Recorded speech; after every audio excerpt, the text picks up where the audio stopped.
Anna, I recall last time you were on our show, you made a promise to me to denounce James Charles in all of his forms. I am very happy to be civil. Hey, what is up, you guys? It's Dustin, and I'm back with another video. How are you doing, Nick? I'm doing good. I just saw out the window. I think that they actually caught the dog finally. You guys, we should have been recording this. This has been an epic saga. There is apparently a dog that's loose in the neighborhood. It's a like very a golden doodle. big dog. It's huge. And I don't know if it's our neighbor's dog. I don't know whose dog it is, but they have been trying to get this dog for the past like 2.5 hours. It has been like 5 neighbors out there trying to get it. There were also 2 animal control trucks out there trying to get it. No, it's a golden doodle, and it looks like it's been neglected for like years. Its hair is all matted. It's like dingy, dirty. Honestly, to me, it looks like a dump. Like people just dropped it off and like left, which is ridiculous. And it's a very large dog too. Yeah, like so I hope they got it. I mean, I don't think they have because they keep moving the trucks further and further. Like, this dog is an escape artist. Yeah, maybe it just got out of someone's house and they're just neglecting it at home. Maybe. Either way. However, none of that is the topic of today's video, so I want to talk about Tana Mongeau as well as Mikayla Nogueria. We're going to talk about Michaela Nera first because apparently she went to this football game and there was some tea that was unraveled in her doing that. So I want to talk about that first, and then we're going to talk about how Tana got sloshed at the Steamies, girl, because that is such a mess. So if you guys are here for that, stay tuned to this video. Okay, so we talk about Mikayla Nogueria quite a bit here on this channel, but she hasn't really been in too much of like serious drama lately, right? No. But she is often called out for not properly disclosing affiliate links and different things like that. The usual. Well, when Mikayla first started coming up on TikTok, she would reply to someone's comment and they would suggest things for her to do, and it would end up being like a sponsored video or whatever, right? Or it was the fishing. Remember Glamzilla told us about the fishing that they do for these sponsorships. Oh yeah, they do fish. Manny even corroborated that. He said that they'll put their little comments out there and hope the brand buys it, right? Well, Mikayla was apparently doing this with her friend Greg because he has an account on TikTok and it's called Heart of Greg, and this is all the comments that Mikayla would respond to with these products that she was trying to promote. Here's one that says, "Can you do a smoky sunset look?" Mikayla, trust me, you need an eye balm. It'll change your life. Talk about the fucking eye balm real quick. It was from Rock, that fucking brand. I remember that. I saw that. I don't know how long their contract was with her or what the deal was. I saw that shit for, I swear it was a year. Yeah, Every fucking time I got on TikTok, I kept seeing that fucking under eye primer. I don't want an under eye primer now because I've seen it so fucking much. There was another one that said, "Can you tell Charlotte Tilbury she needs to stop making me spend so much money? Her products are amazing." And this is from this Greg person. Somebody that does not look like they wear makeup, Greg, right? show us your collection of Charlotte Tilbury. Show us, Greg. We want to see. There was another one that says, "Can you try the Dior Forever Foundation? I heard it's incredible." I bet he did. Do you think that Mikayla probably just has access to his account and she was leaving these comments and she was then responding to him? She says that they've been like friends for like a while. So she was probably just telling him, "Can you leave this comment so I can do this sponsor post?" You know what? You know what, Mikayla? You're probably not watching this, but if you are, you should give Greg some money, okay? She should give a little kickback or something nice for Greg, at least a really amazing Christmas present, because she made a shit ton of money off of these sponsored things that she did, for sure. And it was like earlier on in her career too. He helped her change her life, girl. Yes! Yes! He needs his little piece of the pie, Good Mikayla. for Greg. Now, there's a ton of receipts here to show that she is friends with this person, Greg. I think it's great that they're friends. I just think that it's super shady that they would do this because that runs right along with deceptive marketing for me. It's the fact that they did it all with the same like username. Yeah. Like if you were going to participate in that kind of fucking behavior, like that's up there for me with the Sunday Riley negative reviews that they're having people leave. It's really deceptive to me, at least in my opinion. But you guys are going to have to let me know what you think about that down below, because Mikayla went on TikTok, she went to this game, and she posted herself with Greg. And she admitted that they're best friends. You guys check this out. "I went to a Kansas City Chiefs game versus the Patriots as a Swiftie, and here's what happened. I've been following all the hype of Taylor and Travis's relationship, and I just wanted to see it in action. I went with my best friend Greg, who is a huge sports fan, so he was able to keep me in the loop on what was going on at the game." And this wasn't like something that Greg, who was the sports fanatic, she said, like hooked her up with. She said that she bought these tickets right behind where the team was. So, Greg. Yeah, Greg. Y'all have a lot of explaining to do. Okay, so I wasn't going to talk about this in this video. I just seen it in my like photo album as I was scrolling through for the things that I'm going to talk about when we get to Tana. But I wanted to talk about Amanda Bynes really quickly because I'm a child of the early 2000s. I used to be in love with Amanda Bynes. I loved all the Amanda Bynes movies, and I loved her on all that. She was like very entertaining, and I watched her all the time growing up on Nickelodeon. I was definitely a Nickelodeon kid. I was not a Disney kid. I did watch Disney occasionally, but I was definitely on the Nickelodeon side of things. I didn't have cable. Well, at least you could have went to Nickelodeon Studios. And we did. It was a school field trip. I always wanted to do that. Well, Amanda Bynes came out and she said that she was going to do this podcast. She posted her first podcast, and then she ended up really saying she was very excited to do this, but she then came out and said that she did not want to do the podcast anymore because she couldn't get the people on the show that she wanted, like Drake, Jack Harlow, and a few other very famous people. And I told Nick, she's not there yet. I'm not saying that to be shady about Amanda, or I'm not saying this to be shady about Amanda, but like, did she really expect that she was going to get A-listers like Drake on her podcast? I think that Amanda Bynes could grow her podcast and eventually get some guests like that. I think it would have been like a pop culture moment for a lot of people. She has a cult following. Drake on. No, but if she had Drake on, because we all remember like the murdering of the vagina tweet that went out, it would have been a pop culture moment. Listen, me and Amanda Bynes might have more in common than you might think, because I would also like to have Drake murder my vagina. You're mussy. No, God. Ew, what the fuck? Well, here's where it gets a little bit crazy, because Amanda did come back and say that she was going to restart the podcast, but apparently, allegedly, this person that she's doing this podcast with may have some very sketchy things coming out of it. Allegedly could be brainwashing her. People are saying. And I didn't even know this, but for those of you that remember Glitter Forever 17, I seen a TikTok from her where she duetted Amanda, and I was like, damn, that's who Amanda's doing this podcast with? And I got a little bit afraid for her. You guys check this out. I am Paul, and welcome to our beautiful guest. So that freak that you just saw in the first section of this video is Paul Szymanski. He likes to sacrifice dogs to the blood moon. He's also Amanda Bynes' co-host on her new podcast, which is very disturbing. This whole thing is like, what the fuck is this? Where does Amanda find these people? Girl. Unfortunately, I think she's brainwashed by this man, and it's very sad to see.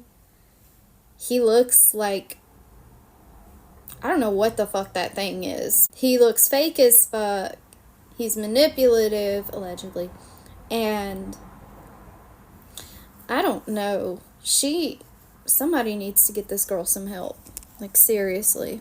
And if he would have done that to my dog, I would have went to prison. This is sad. If this guy is actually doing like this stuff to Amanda, like brainwashing her, and it's just not a good person for her to be around, that's sad. Well, no, she is excited about this It did come out that he is actually who he says he is, as far as like being a scientist and things like that. But the questionable shit with the dog, I don't fuck around when it comes to animals. I would like to know more about that, because there's somebody on TikTok basically saying that he murdered her dog. We don't know if that's true or not. I haven't really got to dig that far into it, but there's a lot of people saying this. Obviously, right now, this is just an allegation. I do plan to look further into it, though. But you guys, let me know what you think down below about Amanda Bynes and her podcast. A lot of people were saying that Trisha needs to get her on her podcast. Oh, I really hope that Trisha does. That would be an iconic moment for Trisha, right? But now I guess we have to talk about Tana Mongeau. Now, Tana Mongeau has made a fool of herself. Yes, she has. Many a time. Well, Tana and a whole bunch of other people went to the Steamies. H3 had the Steamy Awards. I think Rich Lux was there. Is it the Steamies or the Streamies? No, it's the Steamies. The Streamies is the big one. I was calling it I mean, this is still a big thing, too. I didn't even realize that they had like a whole auditorium. They had the Dolby Theater. Damn. The Dolby Theater. They're doing big fucking things. Well, there was a whole bunch of people there, and they were doing the Steamies, and Tana Mongeau made an absolute fucking fool of herself in front of literally hundreds of thousands and millions of people at this point. 3 of the 5 people in that category tried to and I think I think it could be a fun game trying to figure out who. I thought it was a fun bit, like for the viewers at home, like to guess who, you know? Do you want me to guess? You're not the viewer at home, babe. You're in a suit on the stage. Right. Don't get in a fist fight. It'll look just like TanaCon. Like, let's keep it right, you know? No one can here. We've got a whole bunch of these, by the way. I can't have 2 live events and people almost that. So, I was going to tell you what we went shopping for, but that would be something you shouldn't say on live. Bad joke. Sorry. Go ahead. What was it? It's like the hats, you know? Kidding. You want me to tell her to stop? Knock it off? Straighten her out? Will you keep your friend in order, please, Jeff? All right. Probably gonna have to cut her mic soon. No, keep giving her tequila. Yeah, because there was a lot of people that are talking about this, but there's also a lot of people that viewed this, and it was bad. It was very There cringe. was so many moments where Tana was cutting people off. She was being rude. There was people saying that she might have tried to give away the sex of Trisha Paytas's baby Elvis. There was just a lot of fuckery to unpack. I don't. Can you? Shut up. No, look, We'll see. I love you both listen, so much. This is what I'll say about Trisha. I love you both so much. I feel like a child of divorced parents. And I hate it. This is what I'll say about Trisha. No. I want it to all work, Ethan. So here's what I'll say. Imagine Trisha Paytas was on this stage right now. Yeah. She's not coming out, guys. Ethan brought up like the James Charles thing and how she was gonna call into the show or go on the show and denounce James Charles, and she literally tried to give this like bullshit ass story. You guys know that she said that they're cordial and like they'll be nice to each other. She tried to make it seem like they weren't friends, but we all remember him showing up and giving her the predator pail and her hugging him. Yeah. But she also into it with the crowd because they kind of started turning on her because she was saying that his makeup is nice, and then she was trying to be like, but do you see in my waterline? Eyeliner, the waterline. That's what she kept coming back to when Ethan kept pressing the issue about James Charles. She was like, but is my makeup not wonderful? Do you not see it in my waterline? I'm like, he makes the only makeup. Give me an eyeliner, you freak. I just really want a pigmented waterline eyeliner. You know? I It's smell like set me 5. I smell the tequila. Like it's really, fucking it's strong. pigmented. Anna, I recall last time you were on our show, you made a promise to me to denounce James Charles in all of his forms. I am very happy to be civil. Third row. Can you see that my waterline is really pigmented black? Like, can you guys see that under my mascara it's black? It's pigmented. No? But he So said what do you- someone what do you want Snapchat me to DM do? right now. Somebody What do should you call want the me to do? cops. What do you want me to do, Ethan? Do you denounce James Charles? Can you agree that my waterline is pigmented black? Tana could have picked any other person and defended them that way and been sloshed drunk on the Steamies, but she chose James Charles. Like, imagine being Tana Mongeau and saying that James Charles hurts kids. She said this out of her own mouth before. It's documented, it's out there, there's numerous clips of it.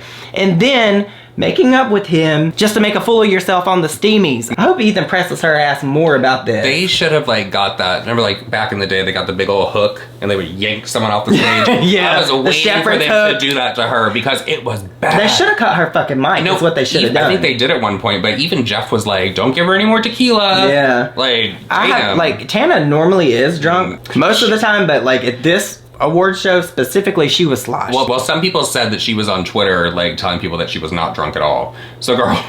Okay. Well, if you weren't drunk, girl, what the hell was it? I don't know what strain that was that she was. Girl, that wasn't a strain. That was tequila. Yeah. Overall, I just think it was a very bad look for Tana. That was a major L for her and everybody affiliated with her, because not only is she saying that she's basically friends with James Charles, but she made herself look like a complete ass. It was cringe enough, just like the drunk slurring and all of that on the stage. Like somebody should have taken her off. Like, let me reenact it for you. What? Like, I have a microphone right here. It's not hooked up, but do you see my black eyeliner? Do you see my waterline? Do you see my makeup? Yeah. Don't it look good? You know, they should have taken her off the stage, and it's just the fact that she they say that drunk words are sober thoughts. That's true. So the fact that she was defending James Charles in that way is kind of like... Remember, James Charles allegedly ripped off her whole promo video for her perfume. And he did it with the his predator paints. Yeah. They did make a joke at Colleen's expense, though. They gave someone in the audience like a signed copy of her book, and her book is called Haters Back Off. But the shade that they threw was, it should be called like Children Back Off. Instead of... I didn't know that. No, I have the clip. Put it in. Stop. Tell me what that is. Oh my gosh, haters back off! Yes! Signed by Miranda Sings. I had Olivia authenticate the signature. She tells me it's real. Yes. That is on discount. Haters back off. Probably should say minors back off, I would think, but that's a different show. Okay. That's honestly fucking hilarious. But you guys are gonna have to let me know what you think down below. What do you think about Tana making a fool of herself at the Steamies, and how do you feel about her supporting James Charles so openly? She apparently doesn't care about the shit she accused James Charles of before. Maybe he did her makeup for it. Maybe he did. Maybe. But if you guys made it this far in this video, leave me the microphone emoji down below, because they should have cut Tana's off. Period. Immediately. There shouldn't have been a microphone to be cut off. No. It should have been left backstage. Yeah. Also, don't forget to leave me your thoughts and opinions down below about Mikayla and her friend Greg. But with all that said, I hope you all have an amazing day, and we will see you all in my next video. Bye, guys. Bye.